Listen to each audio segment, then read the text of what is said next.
ಯೋ guys, ಒಂದು virus, ಆ ವೈರಸ್ಸಿನ ಹೆಸರನ್ನ ಕೂಡ ಕಂಡುಹಿಡಿಯೋಕೆ ಆಗ್ಲಿಲ್ಲ. ಅಂತಹ ವೈರಸ್ ಇಂದ ಭೂಮಿಯಲ್ಲಿರುವ ಮನುಷ್ಯರು ಎಲ್ಲರೂ ಸತ್ತೋಗ್ಬಿಡ್ತಾ ಇದ್ದಾರೆ. ಆದ್ರೆ ಒಬ್ಬನ್ನ ಮಾತ್ರ ಬಿಟ್ಟು ಅವನೇ ಈ ಮೂವಿಯ ಹೀರೋ. ಅದ್ಭುತವಾದ ಕಲ್ಪನೆ ಅಲ್ವಾ? ಹಾಗಾದ್ರೆ ಬನ್ನಿ ಫುಲ್ ಮೂವಿಯನ್ನ ನೋಡೋಣ. ಸೊ ಇವತ್ತು ನಾವು ನೋಡೋ ಮೂವಿ ಯಾವುದು ಅಂದ್ರೆ 2015 ನಲ್ಲಿ ರಿಲೀಸ್ ಆಗಿದ್ದ the last man of earth ಅನ್ನೋ ಇಂಗ್ಲಿಷ್ ಮೂವಿನೇ ಈ ವಿಡಿಯೋದಲ್ಲಿ ನಾವು ನೋಡ್ತಾ ಇದೀವಿ. ನೋಡೋಕೆ ಮುಂಚೆ ಸಬ್ಸ್ಕ್ರೈಬ್ ಮಾಡದೇ ಇರೋರು ಸಬ್ಸ್ಕ್ರೈಬ್ ಮಾಡ್ಕೊಳ್ಳಿ, ಮರಿಯದೆ ಬೆಲ್ ಐಕಾನ್ ಪ್ರೆಸ್ ಮಾಡಿ. ನೀವು ಮಾಡೋ ಸಬ್ಸ್ಕ್ರಿಪ್ಷನ್, ಶೇರ್, ಲೈಕ್, ಕಮೆಂಟ್ಸ್ ನಮಗೆ ಮೋಟಿವೇಶನಲ್ ಆಗಿರುತ್ತೆ. ಫಾಲೋ ಮಾಡದೇ ಇರೋರು ಫಾಲೋ ಮಾಡ್ಕೊಳ್ಳಿ. ಸರಿ, ಓಕೆ, ಇವಾಗ ಕತೆ ಒಳಗಡೆ ಹೋಗೋಣ.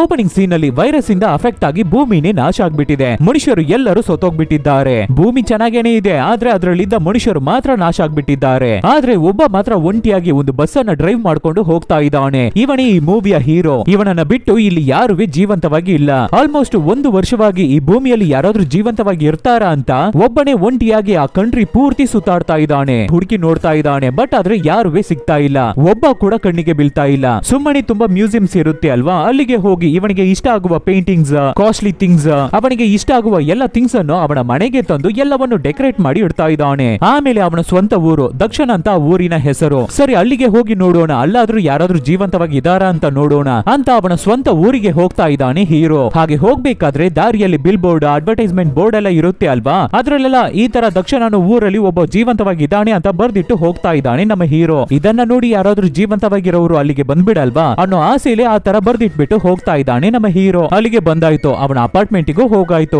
ಬೇಕಾಗಿರೋ ಥಿಂಗ್ಸ್ ಅನ್ನೆಲ್ಲ ಎತ್ತಿಟ್ಟಾಯ್ತು. ಅವನ ಅಪಾರ್ಟ್ಮೆಂಟ್ ಅನ್ನ ನೋಡಿ ಎಷ್ಟು ಚಿಕ್ಕದಾಗಿದೆ, ಒಂದು ಚಿಕ್ಕ ಬಾಕ್ಸ್ ರೀತಿ ಇದೆ. ಸೊ ಅಲ್ಲಿರುವ ಅವನ ಥಿಂಗ್ಸ್ ಎಲ್ಲವನ್ನು ಪ್ಯಾಕ್ ಮಾಡ್ಕೊಂಡು ಆ ಊರಲ್ಲೇ ಇರುವ ಒಂದು ದೊಡ್ಡ ಅರಮನೆಗೆ ಹೋಗ್ತಾ ಇದ್ದಾನೆ. ಪ್ಯಾಲೇಸ್ ಅಂತ ಹೇಳ್ಬಹುದು. ಅಂತಹ ಜಾಗದಲ್ಲಿ ಹೋಗಿ ಸೆಟ್ಲ್ ಆಗ್ತಾ ಇದ್ದಾನೆ ಹೀರೋ. ಇವಾಗ ಭೂಮಿಯಲ್ಲಿ ಯಾರು ಜೀವಂತವಾಗಿ ಇಲ್ಲ ಅಲ್ವಾ, ಸೊ ಅಲ್ಲಿರುವ ಆಸ್ತಿ ಗೀಸ್ತಿ ಎಲ್ಲವೇ ನಮ್ಮ ಹೀರೋಗೆನೆ ಸೇರಿದ್ದು. ಎಲ್ಲವನ್ನು ಅನುಭವಿಸ್ತಾನೆ. ನೆಕ್ಸ್ಟ್ ಸ್ವಲ್ಪ ದಿನಕ್ಕೆ ಆ ಮ್ಯೂಸಿಯಂ ಇಂದ ಇವನು ತಗೊಂಡು ಬಂದಿದ್ದ ಎಲ್ಲ ಥಿಂಗ್ಸ್ ಗಳನ್ನು ಅಲ್ಲಿ ಡೆಕೋರೇಟ್ ಮಾಡಿಟ್ಟು ಖುಷಿ ಪಡ್ತಾ ಇದ್ದಾನೆ. ಅಮೆರಿಕನ್ ಪ್ರೆಸಿಡೆಂಟ್ ಅವರ ವೈಟ್ ಹೌಸ್ ಅಲ್ಲಿ ಒಂದು ಮ್ಯಾಟ್ ಇರುತ್ತೆ, ಅದನ್ನ ತಗೊಂಡು ಬಂದು ಇಲ್ಲಿ ಇಟ್ಕೋತಾ ಇದ್ದಾನೆ ಹೀರೋ. ಡೈನೋಸರಿನ ಬೋನ್ ಸ್ಟ್ಯಾಚ್ಯೂನ ಮಾತ್ರ ಮ್ಯೂಸಿಯಂ ಅಲ್ಲಿ ಮಡಗಿರ್ತಾರೆ, ಅದ್ರ ತಲೆ ಭಾಗನ ಮಾತ್ರ ತಗೊಂಡು ಬಂದು ಇಲ್ಲಿ ಇಟ್ಕೋತಾ ಇದ್ದಾನೆ ಹೀರೋ. ತುಂಬಾ ಜನ ಆ ಕಾಲದಲ್ಲಿ ಆಸ್ಕರ್ಡ್ ಅವಾರ್ಡ್ಸ್ ನೆಲ್ಲ ಗೆದ್ದಿರ್ತಾರೆ, ಅದನ್ನು ತಗೊಂಡು ಬಂದು ಇಲ್ಲಿ ಇಟ್ಕೋತಾ ಇದ್ದಾನೆ ಹೀರೋ. ಕೋಟಿ ಕೋಟಿ ಬೆಲೆ ಬಾಳುವ ವಸ್ತುಗಳನ್ನ ತಗೊಂಡು ಬಂದು ಇಲ್ಲಿ ಇಟ್ಕೋತಾ ಇದ್ದಾನೆ. ಇವನಿಗೆ ಪೇರಾಗಿ ಒಂದು ಹುಡುಗಿ ಇದ್ದಿರಬಾರ್ದ, ಪಾಪ ಹುಡುಗ ಒಂಟಿಯಲ್ಲಿ ಬ್ಯೂಟಿ ಮಾಡ್ಕೋತಾ ಇದ್ದಾನೆ. ಅದಕ್ಕೆ ದೇವರ ಹತ್ರ ಅಯ್ಯೋಯ್ಯೋ ನಾನು ತಪ್ಪು ಮಾಡಿಬಿಟ್ಟೆ, ನನ್ನನ್ನ ಕ್ಷಮಿಸ್ಬಿಡಿ ಅಂತ ಕ್ಷಮೆ ಕೇಳ್ತಾನೆ. ನಾವು ಸಾಯುವ ಅಷ್ಟರಲ್ಲಿ ಒಂದು ಹುಡುಗಿಯನ್ನಾದ್ರೂ ನಾವು ನೋಡ್ಬಿಡಲ್ವಾ ಅಂತ ತುಂಬಾನೇ ಬೇಜಾರಾಗ್ತಾ ಇದ್ದಾನೆ ಹೀರೋ. ಆಮೇಲೆ ಊಟಕ್ಕೆ ಥಿಂಗ್ಸ್ ಗಳು ಬೇಕು, ಸೊ ಡಿಪಾರ್ಟ್ಮೆಂಟಲ್ ಶಾಪಿಗೆ ಹೋಗ್ಬೇಕು. ಹೇಗೆ ಬಂದಿದ್ದಾನೆ ನೋಡಿ. ಭೂಮಿಯಲ್ಲಿ ಯಾರು ಜೀವಂತವಾಗಿಲ್ಲ ಅಂದ್ರೆ ನಾವು ಕೂಡ ಹೀಗೆ ಇರ್ತೀವಿ ಅನ್ಸುತ್ತೆ. ಬರೀ ಚಡ್ಡಿಯಲ್ಲಿ ಬಂದಿದ್ದಾನೆ.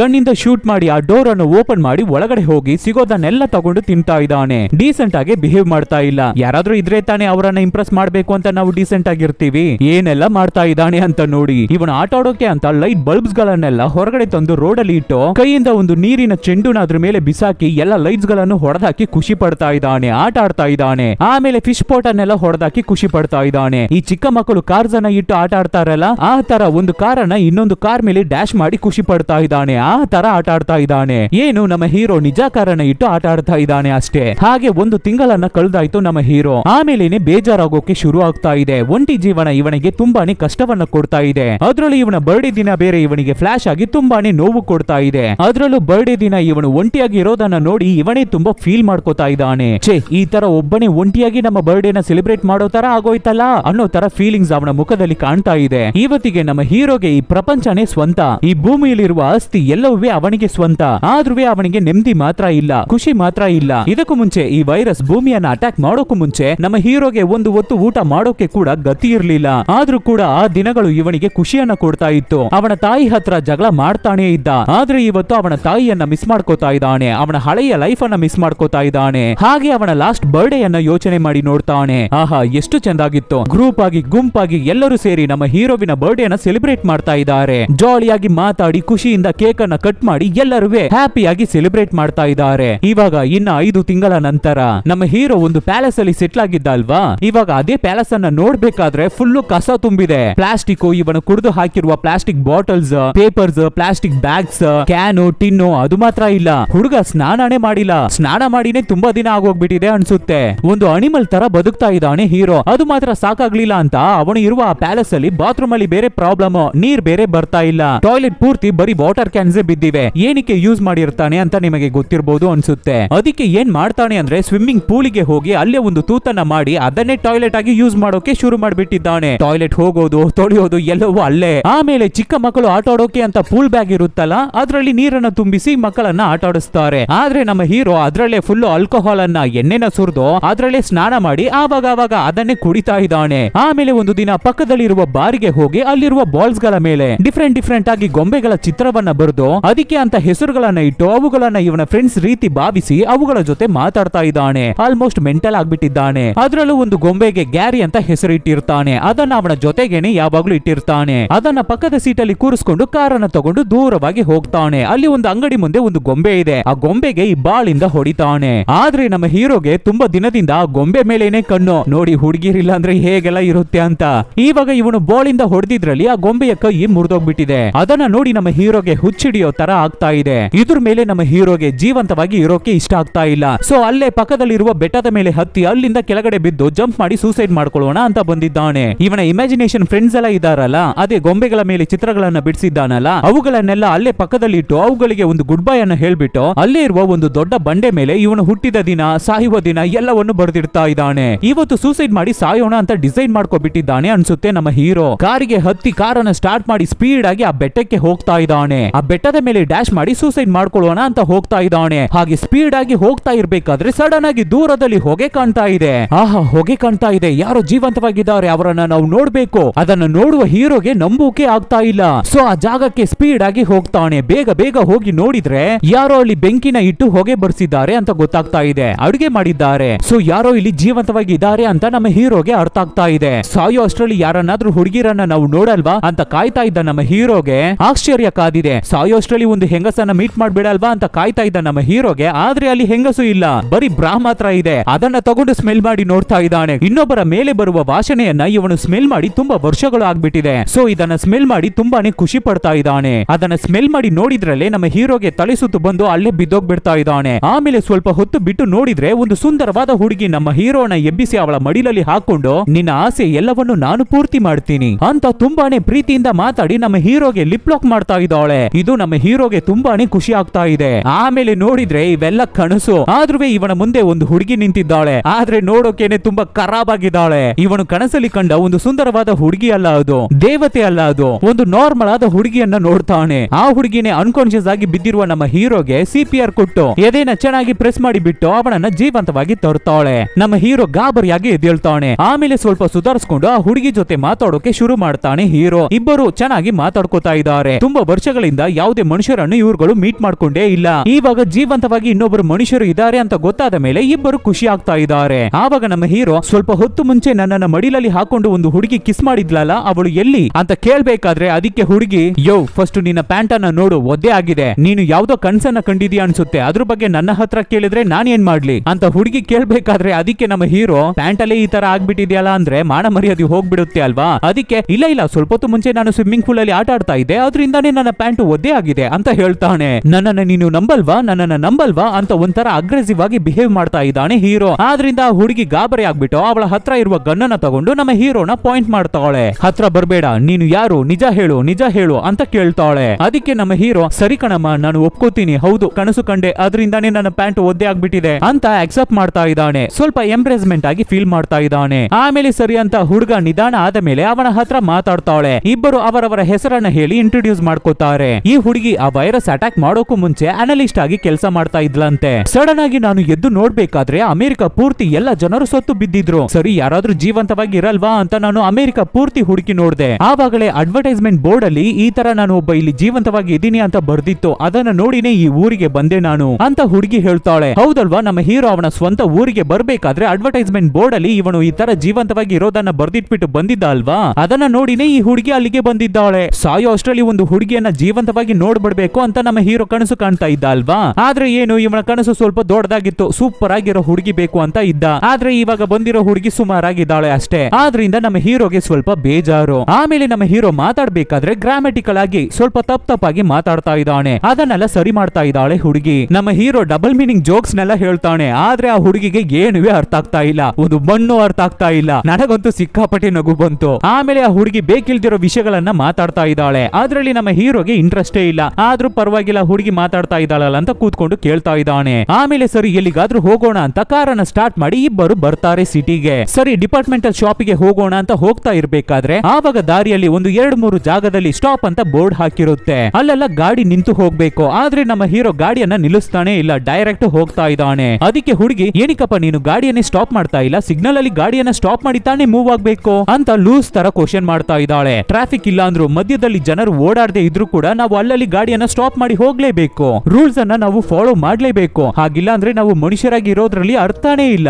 ಮೃಗವಾಗಿ ಚೇಂಜ್ ಆಗ್ತಾ ಇದೀವಿ ಅಂತ ಅರ್ಥ ಅಂತ ಹೇಳ್ಬೇಕಾದ್ರೆ ಅದಕ್ಕೆ ಹೀರೋ, ಸರಿ ಪಕ್ಕದಲ್ಲಿ ಕೂತಿರುವ ಹುಡುಗಿ ಹೇಳ್ತಾ ಇದ್ದಾಳಲ್ಲ ಅಂತ ನೆಕ್ಸ್ಟ್ ಬರುವ ಸಿಗ್ನಲ್ ಅಲ್ಲಿ ಸ್ಟಾಪ್ ಅನ್ನುವ ಬೋರ್ಡ್ ಅಲ್ಲಿ ಗಾಡಿಯನ್ನ ಸ್ಟಾಪ್ ಮಾಡಿ ಮೂವ್ ಆಗ್ತಾನೆ. ಆಮೇಲೆ ಹೇಗೋ ಆ ಡಿಪಾರ್ಟ್ಮೆಂಟಲ್ ಶಾಪಿಗೂ ಬಂದಾಯ್ತು. ಆದ್ರೆ ಇವನು ಪಾರ್ಕ್ ಮಾಡಿರುವ ಜಾಗ ಹ್ಯಾಂಡಿಕ್ಯಾಪ್ ಅವರು ಕಾರನ್ನ ಪಾರ್ಕ್ ಮಾಡುವ ಜಾಗ. ಅದಕ್ಕೆ ಹುಡುಗಿ, ನಾವು ಈ ಜಾಗದಲ್ಲಿ ಪಾರ್ಕ್ ಮಾಡಬಾರ್ದು, ನಾವು ನಮಗಾದ ಜಾಗದಲ್ಲೇ ಪಾರ್ಕ್ ಮಾಡ್ಬೇಕು ಅಂತ ಹೇಳ್ತಾ ಇದ್ದಾಳೆ. ಇವಳು ಬೇರೆ ಇವತ್ತಿನ ಡೇಟಿಗೆ ಇವರಿಬ್ಬರು ಆರ್ಗ್ಯೂ ಮಾಡ್ಕೋತಾ ಇರೋದು ಇದು 5ನೇ ಬಾರಿ. ಇಲ್ಲಮ್ಮ, ಯಾರಾದ್ರೂ ಬಂದ್ರು ಕೂಡ ಪಕ್ಕದಲ್ಲಿ ಪಾರ್ಕ್ ಮಾಡ್ಕೊಳ್ಳೋಕೆ ಜಾಗ ಇದೆ ಅಂತ ನಮ್ಮ ಹೀರೋ ಹೇಳಿದ್ರು ಕೂಡ ಹುಡುಗಿ ಕೇಳ್ತಾ ಇಲ್ಲ.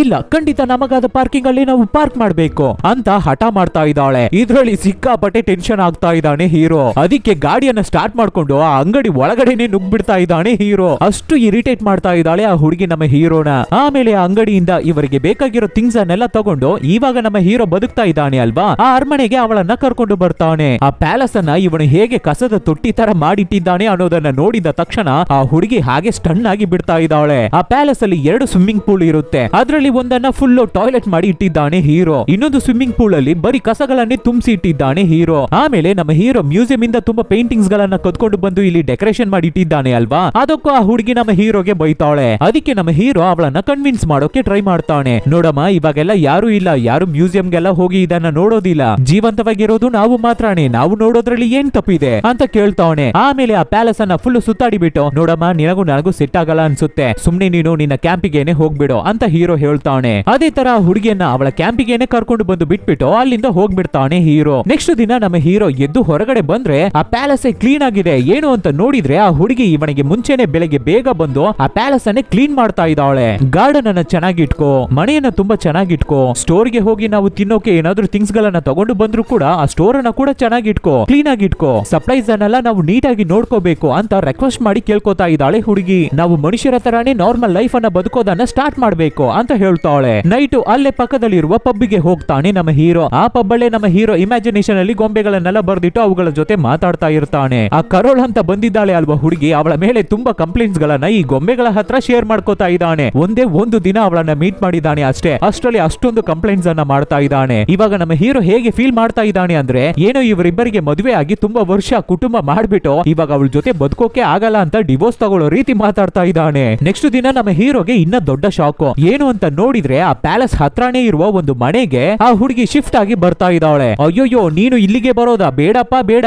ಅಂತ ಅವಳನ್ನ ಅಲ್ಲಿಂದ ಓಡಿಸೋದಕ್ಕೆ ಟ್ರೈ ಮಾಡ್ತಾನೆ ಹೀರೋ. ಆದ್ರೆ ಆ ಹುಡುಗಿ ತುಂಬಾ ಸ್ಟ್ರಿಕ್ಟ್ ಅಲ್ವಾ, ಒಂದನ್ನ ಡಿಸೈಡ್ ಮಾಡ್ಬಿಟ್ರೆ ಅದನ್ನ ಚೇಂಜೇ ಮಾಡೋಕ್ಕಾಗಲ್ಲ. ಯಾಕಪ್ಪ ಹೆದರ್ಕೋತಾ ಇದೀಯಾ, ನಾನು ನಿನ್ನನ್ನ ಏನು ಮಾಡಲ್ಲ, ನಿನ್ನನ್ನ ಕಚ್ಚಿ ತಿನ್ಬಿಡಲ್ಲ, ನೀನು ಫ್ರೀಯಾಗೇ ಇರ್ಬೇಕು ಅಂದ್ರೆ ಫ್ರೀಯಾಗಿ ಜಾಲಿಯಾಗೇ ಇರು, ಡ್ರೆಸ್ ಹಾಕ್ತೇನೆ ಸುತ್ತಾಡ್ಬೇಕು ಅಂದ್ರೆ ಕುಂಡಿ ತೋರಿಸ್ಕೊಂಡು ಸುತ್ತಾಡು, ಅದ್ರ ಬಗ್ಗೆ ಎಲ್ಲ ನಾನು ಕಂಪ್ಲೇಂಟ್ ಮಾಡಲ್ಲ, ಏನ್ ಬೇಕಾದ್ರೂ ನೀನ್ ಮಾಡ್ಕೊ, ನಿನ್ ಇಷ್ಟ ಬಂದಂಗೆ ನೀನಿರು, ನನ್ನ ಇಷ್ಟ ಬಂದಂಗೆ ನಾನು ಇರ್ತೀನಿ ಅಂತ ಹೇಳ್ಬೇಕಾದ್ರೆ ತಕ್ಷಣ ನಮ್ಮ ಹೀರೋ ಅವನು ಹಾಕೊಂಡಿರುವ ಚಡ್ಡಿಯನ್ನ ಬಿಚ್ಚಿ ಆ ಹುಡುಗಿ ಮುಂದೆನೆ ನಿಂತ್ಕೋತಾ ಇದ್ದಾನೆ. ಅವಳನ್ನ ಅಲ್ಲಿಂದ ಓಡಿಸೋದಕ್ಕಾಗಿ ಇದನ್ನ ಮಾಡ್ತಾ ಇದ್ದಾನೆ. ಆದ್ರೆ ಆ ಹುಡುಗಿ ಇದಕ್ಕೆಲ್ಲ ಭಯ ಪಡ್ತಾ ಇಲ್ಲ, ಇದ್ರ ಬಗ್ಗೆ ತಲೆನೇ ಕೆಡಿಸ್ಕೋತಾ ಇಲ್ಲ. ಈ ಭೂಮಿಯಲ್ಲಿ ಕೊನೆಯದಾಗಿರೋದು ನೀನು ನಾನು ಮಾತ್ರನೇ, ಮನುಷ್ಯರ ಜನಾಂಗವನ್ನೇ ಕಾಪಾಡೋ ಸಿಚುವೇಶನ್ ಅಲ್ಲಿ ನಾವಿದೀವಿ, ಅದಕ್ಕಾಗಿ ಅಂತ ನಾವು ಸೆಲೆಕ್ಟ್ ಆಗಿರ್ಬಹುದು, ನಾವು ಜನಾಂಗವನ್ನ ಸೃಷ್ಟಿ ಮಾಡ್ಬೇಕಾಗಿದೆ, ಮಕ್ಕಳನ್ನ ಹುಟ್ಟಿಸಿ ತಳ್ಬೇಕಾಗಿದೆ, ಇಷ್ಟ ಆಗುತ್ತೋ ಇಲ್ವೋ ಇದನ್ನ ನಾವು ಮಾಡ್ಲೇಬೇಕು ಅಂತ ಹೇಳ್ತಾ ಇದ್ದಾಳೆ ಹುಡುಗಿ. ಈ ಭೂಮಿಯಲ್ಲಿ ಕೊನೆ ಹೆಂಗಸಾಗಿ ನೀನು ಇದ್ರೂ ಕೂಡ ನನಗೆ ಬೇಡಮ್ಮ ಬೇಡ ಅಂತ ಅಲ್ಲಿಂದ ಎಸ್ಕೇಪ್ ಆಗ್ತಾನೆ ಹೀರೋ. ನೆಕ್ಸ್ಟ್ ದಿನ ನಮ್ಮ ಹೀರೋ ಆ ಸ್ವಿಮ್ಮಿಂಗ್ ಪೂಲ್ ಅನ್ನೇ ಟಾಯ್ಲೆಟ್ ಆಗಿ ಮಾಡಿಟ್ಟಿದ್ದಾನೆ ಅಲ್ವಾ, ಅಲ್ಲಿ ಕೂತ್ಕೊಂಡು ಟಾಯ್ಲೆಟ್ ಮಾಡ್ತಾ ಇರ್ತಾನೆ.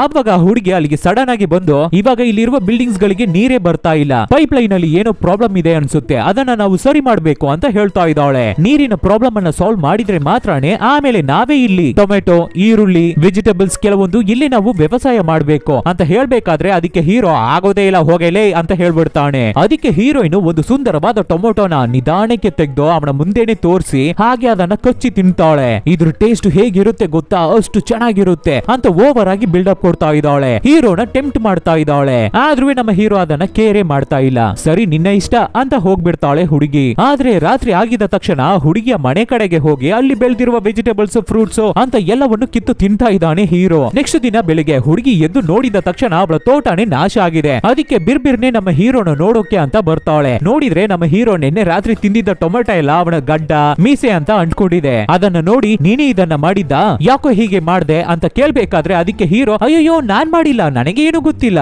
ಅಂತ ಸುಳ್ಳು ಹೇಳ್ತಾವನೆ. ಆವಾಗ ಹುಡುಗಿ ಕುಣ್ಕೊಂಡು ನಡೀತಾ ಇದ್ದಾಳೆ. ಸರಿ ಅವೆಲ್ಲ ಇರ್ಲಿ, ಏನಾಯ್ತು ನಿನ್ನ ಕಾಲಿಗೆ ಅಂತ ಹೀರೋ ಕೇಳ್ಬೇಕಾದ್ರೆ ಆ ನೀರಿನ ಪ್ರಾಬ್ಲಮ್ ಅನ್ನ ಹೀರೋಯಿನೇ ಸರಿ ಮಾಡೋಣ ಅಂತ ಹೋಗಿ ಕೆಳಗಡೆ ಬಿದ್ದು ಕಾಲಿಗೆ ಏಟಾಗಿದೆ. ಅದಕ್ಕೇನೆ ಹೀಗೆ ಕುಣ್ಕೊಂಡು ನಡೀತಾ ಇದ್ದಾಳೆ. ಹಾಗೆ ದಿನಗಳು ಕಳೆಯುತ್ತೆ. ಸ್ವಲ್ಪನಾದ್ರೂ ಡೀಸೆಂಟ್ ಆಗಿ ಇರ್ಬೇಕು ಅಂತ ಹೀರೋಯಿನ್ ಅನ್ಕೊಂಡಿದ್ಲಲ್ವಾ, ಇವಾಗ ಹಾಗೆ ಅದು ಚೇಂಜ್ ಆಗ್ಬಿಟ್ಟಿದೆ. ಅವಳು ಉಲ್ಟಾ ಆಗ್ಬಿಟ್ಟಿದ್ದಾಳೆ. ಅವಳು ನಮ್ಮ ಹೀರೋ ತರಾನೇ ಮನೆ ಹೊರಗಡೆ ಒಂದು ಪ್ಲೇಸ್ ಅನ್ನ ಸೆಲೆಕ್ಟ್ ಮಾಡಿ ಅದನ್ನ ಟಾಯ್ಲೆಟ್ ಆಗಿ ಚೇಂಜ್ ಮಾಡ್ತಾ ಇದ್ದಾಳೆ. ಆವಾಗ ನಮ್ಮ ಹೀರೋ ನಾವೇನು ದೇವರಿಂದ ಸೆಲೆಕ್ಟ್ ಮಾಡಿದ್ದ ಕೊನೆ ಕಪಲ್ ಅಲ್ಲ, ಮಿಸ್ ಆಗ್ಬಿಟ್ಟಿರುವ ಕಪಲ್ ನಾವು.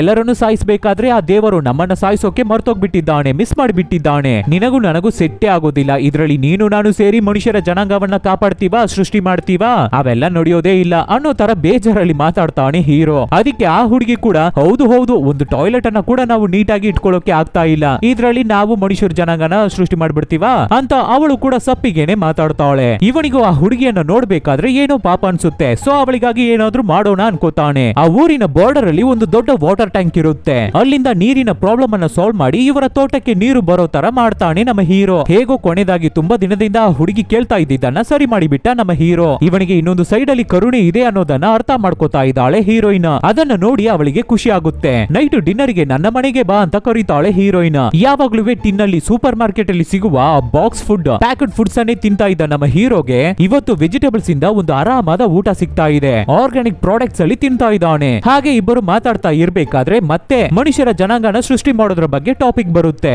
ಅದಕ್ಕೆ ಹೀರೋ ನನಗೇನು ಪ್ರಾಬ್ಲಮ್ ಇಲ್ಲ, ಬಾ ಬೇಕಾದ್ರೆ ಎಷ್ಟು ಮಕ್ಕಳನ್ನ ಬೇಕಾದ್ರೂ ನಾವು ಹುಟ್ಟಿಸ್ಕೊಳ್ಳೋಣ ಅಂತ ಹೇಳ್ತಾನೆ. ಅದಕ್ಕೆ ಆ ಹುಡುಗಿ ಅಯ್ಯೋ ಮದುವೆಗೆ ಮುಂಚೆ ಅದೆಲ್ಲ ತಪ್ಪು ಅಂತ ಹೇಳ್ತಾಳೆ. ಅದನ್ನ ಕೇಳಿ ಹೀರೋ ನಗಾಡ್ಬಿಟ್ಟು ಏನೇ ಕಾಮಿಡಿ ಮಾಡ್ತಾ ಇದೀಯಾ, ಆದ್ರೆ ಆ ಹುಡುಗಿ ತುಂಬಾ ಸೀರಿಯಸ್ ಆಗಿ ಮಾತಾಡ್ತಾ ಇದ್ದಾಳೆ. ನಮ್ಮ ಹೀರೋಗೆ ಈ ಮದುವೆಯಲ್ಲಿ ಇಂಟ್ರೆಸ್ಟೇ ಇಲ್ಲ ಅಂದ್ರೂ ಕೂಡ ಯಾರು ಸಾಕ್ಷಿ ಹೇಳೋಕೆ ಬರ್ತಾರೆ, ಯಾರು ಪ್ರೂಫ್ ಇರ್ತಾರೆ ಅಂತ ಹುಡುಗಿಯನ್ನ ಖುಷಿ ಪಡಿಸೋದಕ್ಕಾಗಿ ಮಂಡಿ ಊರಿ ಅವಳಿಗೆ ಪ್ರಪೋಸ್ ಮಾಡ್ತಾನೆ. ಆ ಹುಡುಗಿನ ಪ್ರಪೋಸ್ ಅನ್ನ ಅಕ್ಸೆಪ್ಟ್ ಮಾಡ್ಕೋತಾಳೆ. ಸೊ ಇಬ್ಬರು ಮದುವೆ ಆಗೋಣ ಅಂತ ಡಿಸೈಡ್ ಮಾಡ್ತಾರೆ. ನೆಕ್ಸ್ಟ್ ದಿನ ಬೆಳಿಗ್ಗೆ ಒಂದು ಚರ್ಚ್ ಅಲ್ಲಿ ಸುತ್ತಮುತ್ತ ಯಾರುವೇ ಇಲ್ಲ, ಇವರಿಬ್ಬರು ಮಾತ್ರ ಮದುವೆ ಮಾಡ್ಕೋತಾ ಇದ್ದಾರೆ. ವೆಡ್ಡಿಂಗ್ ಡ್ರೆಸ್ ಎಲ್ಲ ಹಾಕೊಂಡು ಮದುವೆ ಆಗ್ತಾ ಇದ್ದಾರೆ. ನಮ್ಮ ಹೀರೋಗೆ ದೊಡ್ಡದಾಗಿ ಇಂಟ್ರೆಸ್ಟ್ ಇಲ್ಲ, ಆದ್ರೂ ಪರವಾಗಿಲ್ಲ ಅಂತ ಆ ಹುಡುಗಿಯ ಫ್ಲೋಗೇನೆ ಹೋಗ್ತಾ ಇದ್ದಾನೆ. ಇವ್ರುಗಳು ಆ ಚರ್ಚ್ ಡೋರ್ ಅನ್ನ ದಾಟಿ ಹೊರಗಡೆ ಬರ್ಬೇಕಾದ್ರೆ ಸಡನ್ ಆಗಿ ತುಂಬಾ ಜನರು ಬಂದಿದ್ದಾರೆ, ಗೆಸ್ಟ್ ಗಳು ಬಂದಿದ್ದಾರೆ, ಇವ್ರುಗಳನ್ನ ವೆಲ್ಕಮ್ ಮಾಡ್ತಾ ಇದ್ದಾರೆ. ಆವಾಗಲೇ ನಮ್ಮ ಹೀರೋ ಅಯ್ಯೋ ತಪ್ಪು ಮಾಡಿ ಬಿಟ್ನಲ್ಲ ಅಂತ ಜೋರಾಗಿ ಕಿರ್ಚ್ಕೋತಾನೆ. ಆಮೇಲೆ ನೋಡಿದ್ರೆ ಇವೆಲ್ಲವೂ ಕನಸು, ಮದುವೆ ಎಲ್ಲ ಇನ್ನ ಆಗಿಲ್ಲ, ಇನ್ನ ಇವರಿಬ್ಬರೇ ಬ್ಯಾಲೆನ್ಸ್ ಇರೋದು. ಆಮೇಲೆ ಸ್ವಲ್ಪ ಹೊತ್ತು ಬಿಟ್ಟು ಆ ಹುಡುಗಿ ನಮ್ಮ ಹೀರೋನ ನೋಡೋಕೆ ಆ ಪ್ಯಾಲೇಸ್ ಗೆ ಬರ್ತಾಳೆ. ಅವನಿಗೆ ಊಟನೆಲ್ಲ ತಂದಿದ್ದಾಳೆ. ನಮ್ಮ ಹೀರೋನು ಅದನ್ನ ತಿಂತಾ ಇರ್ತಾನೆ. ಆವಾಗ ಆ ಹುಡುಗಿ ಏನ್ ಮಾತಾಡ್ತಾಳೆ ಅಂತ ನೋಡಿ, ನಾವು ಅಮೆರಿಕ ನಾಡಿನ ಪ್ರಜೆ, ಒಂದು ನಾಡಿಗೆ ಪ್ರೆಸಿಡೆಂಟ್ ಇಲ್ಲ ಅಂದ್ರೆ ಆ ನಾಡಿಗೆ ಅದು ತುಂಬಾನೇ ದೊಡ್ಡ ಅವಮಾನ. ನಾವು ನಮ್ಮ ನಾಡಿಗೆ ಪ್ರೆಸಿಡೆಂಟ್ ಅನ್ನ ಸೆಲೆಕ್ಟ್ ಮಾಡಬೇಕು, ವೋಟ್ ಹಾಕ್ಬೇಕು ಅಂತ ಏನೇನೋ ಲೂಸ್ ಆಗಿ ಮಾತಾಡ್ತಾ ಇದ್ದಾಳೆ. ಇವಳ ಹತ್ರ ಮಾತಾಡಿ ಆರ್ಗ್ಯೂ ಮಾಡಿ ಗೆಲ್ಲೋಕೆ ಆಗಲ್ಲ ಅಂತ ಸರಿ ನಾನೇ ಅಮೆರಿಕ ಪ್ರೆಸಿಡೆಂಟ್, ನನಗೆ ನಾನೇ ವೋಟ್ ಹಾಕೋತೀನಿ ಅಂತ ನಮ್ಮ ಹೀರೋ ಹೇಳ್ತಾನೆ. ಸಾಕ ನಾನು ನನ್ನನ್ನೇ ನಾಮಿನೇಟ್ ಮಾಡ್ಕೊಂಡೆ ಅಂತ ಹೇಳಿದ ಮೇಲೆನೆ ಇಬ್ಬರು ಚೆನ್ನಾಗಿ ಊಟ ಮಾಡೋಕೆ ಶುರು ಮಾಡ್ತಾರೆ. ನೆಕ್ಸ್ಟ್ ದಿನ ಹುಡುಗಿ ಮದುವೆಗಾಗಿ ಮದುವೆ ಕೇಕ್ ಅನ್ನೆಲ್ಲ ರೆಡಿ ಮಾಡ್ತಾ ಇದ್ದಾಳೆ. ಅವನ ಹತ್ರ ಮದುವೆಗೆ ಮದುವೆ ರಿಂಗ್ ಅನ್ನ ರೆಡಿ ಮಾಡಿ ತಗೊಂಡು ಬಾ ಅಂತ ಹೇಳಿರ್ತಾಳೆ. ಸರಿ ನಮ್ಮ ಹೀರೋನು ಮದುವೆಗೆ ರಿಂಗ್ಸ್ ಗಳನ್ನ ತರ್ತಾನೆ ಅಂತ ನೋಡಿದ್ರೆ ನಮ್ಮ ಹೀರೋ ಅವನಿಗೇನೆ ಅವನ ಬ್ಯಾಚುಲರ್ ಪಾರ್ಟಿಯನ್ನ ಸೆಲೆಬ್ರೇಟ್ ಮಾಡ್ಕೋತಾ ಇದ್ದಾನೆ. ಏನೆಲ್ಲ ಮಾಡ್ತಾನೆ ಅಂದ್ರೆ ನೋಡಿದ್ರೆ ಸಿಕ್ಕಾಪಟ್ಟೆ ನಗು ಬರುತ್ತೆ. ಆಮೇಲೆ ನಮ್ಮ ಹೀರೋ ಒಂದು ಗೊಂಬೆಯನ್ನ ಲವ್ ಮಾಡ್ತಾ ಇದ್ದಿರ್ತಾನೆ ಅಲ್ವಾ, ಆ ಗೊಂಬೆ ಹತ್ರ ಹೋಗಿ ನನಗೆ ಯಾವಾಗ್ಲೂ ನಿನ್ನ ಮೇಲೇನೆ ಲವ್, ಅವಳನ್ನ ಸುಮ್ನೆ ಮದುವೆ ಆಗ್ತಾ ಇದ್ದೀನಿ ಅಷ್ಟೇ, ಬೇರೆ ದಾರಿ ಇಲ್ಲ ಅಂತ ಮಾತಾಡಿಬಿಟ್ಟು ಗುಡ್ ಬೈ ಅಂತ ಆ ಗೊಂಬೆಗೆ ಹೇಳ್ಬಿಟ್ಟು ಬರ್ತಾನೆ. ಆಮೇಲೆ ಆ ಹುಡುಗಿ ಅವರು ಮದುವೆ ಆಗ್ತಾ ಇರುವ ಚರ್ಚ್ಗೆ ಹೋಗಿ ಏನೋ ಒಂದು ರೆಕಾರ್ಡಿಂಗ್ ಅನ್ನ ರೆಡಿ ಮಾಡ್ತಾ ಇದ್ದಾಳೆ. ಅದನ್ನ ಪ್ಲೇ ಮಾಡಿದ್ರೆ ಏನು ಮದುವೆ ಗಂಡು ನಿಮಗೆ ಓಕೆನಾ, ಏನು ಮದುವೆ ಹುಡುಗಿ ನಿಮಗೆ ಓಕೆನಾ, ನಿಮ್ಮ ಇಬ್ಬರನ್ನು ಗಂಡ ಹೆಂಡತಿಯಾಗಿ ನಾನು ಅನೌನ್ಸ್ ಮಾಡ್ತಾ ಇದ್ದೀನಿ ಅನ್ನೋ ತರ ಪ್ಲೇ ಆಗುತ್ತೆ ಅನ್ಸುತ್ತೆ. ಹೇಗೋ ಕೊನೆದಾಗಿ ಎಲ್ಲವೂ ರೆಡಿ ಆಗ್ಬಿಟ್ಟಿದೆ. ಮದುವೆ ಗಂಡು ಮದುವೆ ಹುಡುಗಿ ಇಬ್ಬರು ಬಂದಾಯ್ತು. ಇವಳು ಮದುವೆ ಹುಡುಗಿ ತರಾನೇ ಚೆನ್ನಾಗಿ ಡ್ರೆಸ್ ಮಾಡ್ಕೊಂಡು ಬಂದಿದ್ದಾಳೆ. ರಿಂಗ್ ಅನ್ನ ಹಾಕೊಳ್ಳುವ ಟೈಮಿಂಗು ಬರ್ತಾ ಇದೆ. ಆ ಹುಡುಗಿ ತುಂಬಾ ಕ್ಯೂರಿಯಾಸಿಟಿಯಿಂದ ವೆಯ್ಟ್ ಮಾಡ್ತಾ ಇರ್ಬೇಕಾದ್ರೆ ಆವಾಗ್ಲೇನೆ ಹೀರೋಯಿನ್ ಗೆ ಗೊತ್ತಾಗ್ತಾ ಇದೆ ಇನ್ನ ಹೀರೋ ರಿಂಗ್ ಅನ್ನ ರೆಡಿ ಮಾಡಿಲ್ಲ ಅಂತ. ಸಿಕ್ಕಾಪಟ್ಟೆ ಟೆನ್ಷನ್ ಆಗ್ತಾಳೆ ಹುಡುಗಿ. ಮದುವೆ ದಿನ ಹುಡುಗ ತಾಳಿಯನ್ನ ಮರ್ತು ಬಿಟ್ರೆ ಹೇಗಿರುತ್ತೆ. ಈ ಹುಡುಗಿನೇ ಫುಲ್ ಎಫರ್ಟ್ ಅನ್ನ ಹಾಕ್ತಾ ಇರೋದು. ನಿನ್ನ ಮುಖದಲ್ಲಿ ಸ್ವಲ್ಪ ಕೂಡ ಸೀರಿಯಸ್ನೆಸ್, ಇಂಟ್ರೆಸ್ಟ್ ಏನುವೇ ಗೊತ್ತಾಗ್ತಾ ಇಲ್ಲ. ಹಾಗಂತ ಹೇಳಿ ಆ ಮದುವೆಯನ್ನೇ ಸ್ಟಾಪ್ ಮಾಡಿ ಹೋಗ್ಬಿಡ್ತಾ ಇದ್ದಾಳೆ ಹುಡುಗಿ. ಆಮೇಲೆ ನಮ್ಮ ಹೀರೋ ಅಯ್ಯೋ ನಾವು ತಪ್ಪು ಮಾಡಿ ಬಿಟ್ಟಿವಾ ಅಂತ ಗಿಲ್ಟಿ ಫೀಲ್ ಅಲ್ಲಿ ಆ ಹುಡುಗಿಯ ಮನೆ ಡೋರ್ ಅನ್ನ ನಾಕ್ ಮಾಡ್ತಾನೆ. ಆ ಹುಡುಗಿಯನ್ನ ಹೇಗಾದ್ರೂ ಸಮಾಧಾನ ಮಾಡೋಣ ಅಂತ ಟ್ರೈ ಮಾಡ್ತಾನೆ. ಆದ್ರೆ ಅವಳ ಹತ್ರ ಇಂದ ಏನುವೆ ರಿಪ್ಲೈನೇ ಇಲ್ಲ. ಆದ್ರಿಂದ ಬೇರೆ ದಾರಿನೇ ಇಲ್ಲದೆ ನಮ್ಮ ಹೀರೋ ಆ ಡೋರ್ ಅನ್ನ ಹೊಡೆದಾಕೊಂಡು ಒಳಗಡೆ ಹೋಗ್ತಾನೆ. ಒಳಗಡೆ ಹೋಗಿ ನೋಡಿದ್ರೆ ತುಂಬಾನೇ ಶಾಕ್ ಆಗ್ತಾನೆ. ಆ ಹುಡುಗಿ ಮದುವೆಗಾಗಿ ಎಷ್ಟು ಎಫರ್ಟ್ ಅನ್ನ ಹಾಕಿದ್ದಾಳೆ ಅಂತ ಇವಾಗ್ಲೇನೆ ನಮ್ಮ ಹೀರೋಗೆ ಅರ್ಥ ಆಗ್ತಾ ಇದೆ. ತುಂಬಾ ಸುಂದರವಾಗಿ ವೆಡ್ಡಿಂಗ್ ಕೇಕ್ ಅನ್ನ ರೆಡಿ ಮಾಡಿದ್ದಾಳೆ. ಆ ಕೇಕಿನ ಮೇಲೆ ಹುಡುಗನ್ನು ಹುಡುಗಿಯನ್ನು ಗೊಂಬೆ ತರ ಮಡುಕ್ತಾರೆ. ಅದನ್ನ ಕೂಡ ಇವನ್ ತರಾನೇ ಇರ್ಬೇಕು, ರಿಯಲ್ ಆಗಿ ಇರ್ಬೇಕು ಅಂತ ನಮ್ಮ ಹೀರೋ ತರಾನೇ ಗಡ್ಡನೆಲ್ಲ ಇಟ್ಟು ಆ ಗೊಂಬೆಯನ್ನ ರೆಡಿ ಮಾಡಿದ್ದಾಳೆ. ಸುತ್ತ ಬಲೂನ್ಸ್ ಡೆಕೋರೇಷನ್ಸ್ ಅಂತ ತುಂಬಾನೇ ಚೆನ್ನಾಗಿ ಮಾಡಿಟ್ಟಿದ್ದಾಳೆ. ಇವನ್ನೆಲ್ಲ ನೋಡಿ ನಮ್ಮ ಹೀರೋ ಅಯ್ಯೋ ನಾವು ತಪ್ಪು ಮಾಡಿ ಬಿಟ್ಟಿದೀವಲ್ಲ, ಆ ಹುಡುಗಿ ಎಷ್ಟೊಂದು ಎಫರ್ಟ್ ಹಾಕಿದ್ದಾಳೆ, ನನ್ನ ಮೇಲೆ ಎಷ್ಟು ಪ್ರೀತಿಯಿಂದ ಇದ್ದಿದ್ದಾಳೆ, ಎಷ್ಟು ಕನಸುಗಳಿಂದ ಇದ್ದಿದ್ದಾಳೆ, ಆ ಕನಸನ್ನ ನಾವು ಹಾಳು ಮಾಡಿ ಬಿಟ್ಟಿವಲ್ಲ ಅಂತ ಫೀಲ್ ಮಾಡ್ತಾನೆ. ಆಮೇಲೆ ಆ ಹುಡುಗಿ ಹತ್ರ ಹೋಗಿ ಸಾರಿನು ಕೇಳ್ತಾನೆ. ಅದು ಮಾತ್ರ ಇಲ್ಲದೆ ನಿಜವನ್ನು ಹೇಳ್ತಾನೆ. ಇವಳ ಪರ್ಸನಾಲಿಟಿ ನಮ್ಮ ಹೀರೋಗೆ ಇಷ್ಟ ಆಗ್ತಾ ಇಲ್ವಂತೆ. ಅದನ್ನ ಅವಳ ಹತ್ರನೇ ಹೇಳ್ಕೊಂಡು ಒಪ್ಕೋತಾನೆ. ಅದೇ ತರ ಈ ಹುಡುಗಿ ಅಡಿಗೆ ಮಾಡುವ ಊಟ ಕೂಡ ನಮ್ಮ ಹೀರೋಗೆ ಇಷ್ಟ ಆಗ್ತಾ ಇಲ್ವಂತೆ. ಅದನ್ನು ಹೇಳ್ಕೋತಾನೆ. ಆದ್ರೂ ಕೂಡ ಪರವಾಗಿಲ್ಲ, ನೀನು ನನ್ನ ಜೊತೆ ಇರೋದು ನನಗೆ ಖುಷಿ ಆಗುತ್ತೆ. ಯಾಕೆ ಅಂದ್ರೆ ಈ ಜಾಗಕ್ಕೆ ಮಾತ್ರ ನೀನು ಬರ್ಲಿಲ್ಲ ಅಂದ್ರೆ ನಾನು ಯಾವಾಗ್ಲೂ ಸೂಸೈಡ್ ಮಾಡಿ ಸತ್ತೋಗ್ಬಿಡ್ತಾ ಇದ್ದೆ ಅಂತ ಆ ನಿಜವನ್ನು ಹೇಳ್ಕೋತಾನೆ. ನನ್ನ ಜೊತೆ ಬರ್ತೀಯಾ ಅಂತ ಆ ಹುಡುಗಿಯನ್ನ ಎಲ್ಲಿಗೋ ಕರ್ಕೊಂಡು ಹೋಗ್ತಾನೆ ಹೀರೋ. ಎಲ್ಲಿಗೆ ಹೋಗ್ತಾರೆ ಅಂತ ನೋಡಿದ್ರೆ ಒಂದು ಜ್ಯುವೆಲ್ಲರಿ ಶಾಪಿಗೆ ಬಂದಿದ್ದಾರೆ. ಅಲ್ಲಿ ಒಂದ್ ಬೇಕಾ ಎರಡ್ ಬೇಕಾ, ಎಷ್ಟು ರಿಂಗ್ಸ್ ಅನ್ನ ಬೇಕಾದ್ರೂ ಹಾಕೋ ಅಂತ ಅಲ್ಲಿರುವ ಡೈಮಂಡ್ ರಿಂಗು ಗೋಲ್ಡ್ ರಿಂಗು ಎಲ್ಲವನ್ನ ಆ ಹುಡುಗಿ ಕೈಗೆ ಹಾಕಿ ಕೊಡ್ತಾನೆ. 10-15 ರಿಂಗ್ಸ್ ಅನ್ನ ಹಾಕ್ತಾ ಇದ್ದಾನೆ. ಸಾಕ ಖುಷಿನ ನಿನಗೆ ಅಂತ ಆ ಹುಡುಗಿಯನ್ನ ಖುಷಿ ಪಡಿಸ್ತಾನೆ. ಆಮೇಲೆ ಅವರಿಬ್ಬರು ಅನ್ಕೊಂಡ ಹಾಗೆ ಮದುವೆನೂ ಆಗುತ್ತೆ. ರೆಕಾರ್ಡಿಂಗ್ ಅಲ್ಲಿ ಇವರಿಬ್ಬರನ್ನು ಗಂಡ ಹೆಂಡತಿಯರಾಗಿ ಅನೌನ್ಸ್ ಮಾಡುತ್ತೆ ಆ ರೆಕಾರ್ಡಿಂಗ್. ಈ ಹುಡುಗಿ ರೆಕಾರ್ಡಿಂಗ್ ಮಾಡಿಟ್ಟಿದ್ದೆ. ಆಮೇಲೆ ಏನೋ ಆವತ್ತು ರಾತ್ರಿ ಇವರಿಬ್ಬರಿಗೂ ಫಸ್ಟ್ ನೈಟ್. ಇವನ ಎಕ್ಸ್ಪೆಕ್ಟ್ ಮಾಡಿದಷ್ಟು ಇಲ್ಲ ಅಂದ್ರೂ ಕೂಡ ಏನೋ ಸುಮಾರಾಗಿ ನಡೀತಾ ಇದೆ. ಆದ್ರೆ ನೈಟ್ ಪೂರ್ತಿ ಆ ಹುಡುಗಿ ಮಾತಾಡ್ತಾನೆ ಇದ್ದಾಳೆ. ಹೇಗೋ ಆವತ್ತಿನ ರಾತ್ರಿ ಮುಗಿಯುತ್ತೆ.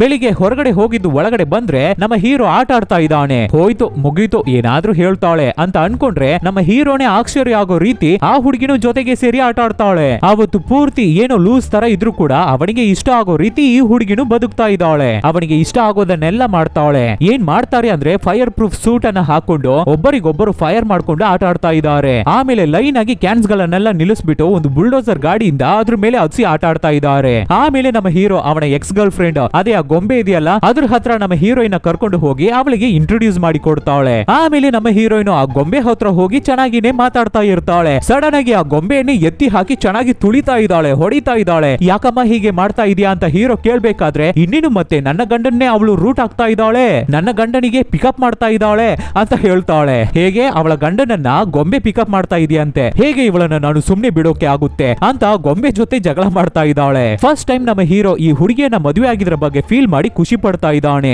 ಇವನ ಮದುವೆ ಲೈಫ್ ಅನ್ನ ಹೇಗಾದ್ರೂ ಮೇಂಟೈನ್ ಮಾಡ್ಕೊಂಡು ಹೋಗ್ಬಿಡ್ಬೋದು ಅಂತ ಫೀಲ್ ಮಾಡ್ತಾ ಇದ್ದಾನೆ. ಆಮೇಲೆ ಇವ್ರುಗಳು ಕಾರಲ್ಲಿ ಹಾಗೆ ಡ್ರೈವ್ ಮಾಡ್ಕೊಂಡು ಅವ್ರ ಮನೆ ಕಡೆ ಹೋಗ್ತಾ ಇರ್ಬೇಕಾದ್ರೆ ಸಡನ್ ಆಗಿ ಒಂದು ಕಾರು ಅಡ್ಡ ಬರ್ತಾ ಇದೆ. ಅದ್ರ ಮೇಲೆ ಡ್ಯಾಶ್ ಮಾಡ್ಕೊ ಬಿಡ್ತಾ ಇದ್ದಾರೆ. ಗಾಡಿಯಿಂದ ಕೆಳಗಡೆ ಇಳಿದು ಬರುವ ನಮ್ಮ ಹೀರೋ ಏನನ್ನೋ ನೋಡಿ ತುಂಬಾನೇ ಶಾಕ್ ಆಗ್ತಾ ಇದ್ದಾನೆ. ಯಾರಪ್ಪ ಅದು ಗಾಡಿನ ಓಡಿಸ್ಕೊಂಡು ಬಂದಿದ್ದು, ಈ ಪ್ರಪಂಚದಲ್ಲಿ ನಾವಿಬ್ಬರೇ ಜೀವಂತವಾಗಿದ್ದೀವಿ ಅಂತ ಅನ್ಕೊಂಡಿದೀವಲ್ಲ ಅಂತ ನಮ್ಮ ಹೀರೋ ನೋಡ್ಬೇಕಾದ್ರೆ ಆ ಕಾರಿಂದ ಒಂದು ಸುಂದರವಾದ ಹುಡುಗಿ ಕೆಳಗಡೆ ಇಳಿತಾ ಇದ್ದಾಳೆ. ನೋಡಿದ್ರೆ ಆ ಕಡೆ ಕಾರಿಂದ ಒಂದು ಸುಂದರವಾದ ಹುಡುಗಿ ಕೆಳಗಡೆ ಇಳಿತಾ ಇದ್ದಾಳೆ. ನಮ್ಮ ಹೀರೋ ಅವನ ಕನಸಲ್ಲಿ ಕಂಡ ಅದೇ ಹುಡುಗಿ ತರಾನೇ ಇದ್ದಾಳೆ ಈ ಹುಡುಗಿ. ಸ್ವಲ್ಪ ಹೊತ್ತು ಮುಂಚೆನೆ ನಮ್ಮ ಹೀರೋ ಅವನ ಹೆಂಡತಿ ಜೊತೆ ಆ ಹುಡುಗಿ ಜೊತೆ ಇನ್ ಮುಂದೆ ಚೆನ್ನಾಗಿರೋಣ, ಇವಳೇ ನಮ್ಮ ಹೆಂಡತಿ, ಅವಳ ಜೊತೆ ಸುಮ್ನೆ ಹಾಗೆ ಚೆನ್ನಾಗಿ ಜೀವನನ ರನ್ ಮಾಡಿ ಬಿಡೋಣ ಅಂತ ಅನ್ಕೊಂಡಿದ್ದ ನಮ್ಮ ಹೀರೋ. ಆದ್ರೆ ಇವಾಗ ಇಷ್ಟೊಂದು ಸುಂದರವಾದ ಹುಡುಗಿಯನ್ನ ನೋಡಿದ ತಕ್ಷಣ ಅಯ್ಯಯ್ಯೋ ತಪ್ಪು ಮಾಡಿ ಬಿಟ್ನಲ್ಲ, ಅರ್ಜೆಂಟ್ ಪಟ್ಟು ಮದ್ವೆ ಆಗ್ಬಿಟ್ನಲ್ಲ ಅಂತ ತುಂಬಾನೇ ಬೇಜಾರಾಗ್ತಾನೆ. ನಾವು ಇಷ್ಟಪಟ್ಟ ಹುಡುಗಿಯನ್ನ ನಾವು ಮದುವೆ ಮಾಡ್ಕೊಳ್ಳೋಕೆ ಆಗ್ಲಿಲ್ವಲ್ಲ, ನಾವು ಲವ್ ಮಾಡಿದ ಹುಡುಗಿ ನಮಗೆ ಸಿಗ್ಲಿಲ್ವಲ್ಲ ಅಂತ ಫೀಲ್ ಮಾಡುವ ಎಲ್ಲ ಗಂಡಸರಿಗೂ ಈ ಮೂವಿ ಸಮರ್ಪಣ.